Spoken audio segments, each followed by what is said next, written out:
Quando c'è un progetto che interviene su un sito come quello di Aquileia, quindi un esempio concreto di un pezzo di patrimonio che parla da solo. Cioè, questo viene realizzato nei tempi previsti, spendendo diciamo, il giusto, nei modi, seguendo le procedure, quindi senza inventarsi cose strane e soprattutto con il coinvolgimento dei soggetti che vengono direttamente sul territorio, penso che questo sia una cosa molto positiva.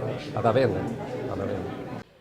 Assessore, oggi si inaugura il nuovo allestimento del Museo Archeologico Nazionale, un'attrazione in più per il polo museale di Aquileia.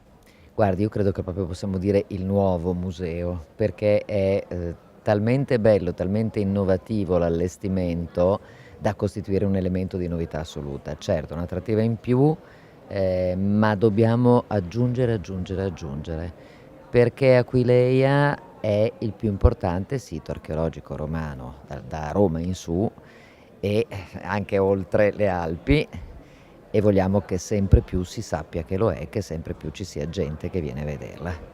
Con i finanziamenti del Ministero la possibilità anche di nuovi scavi.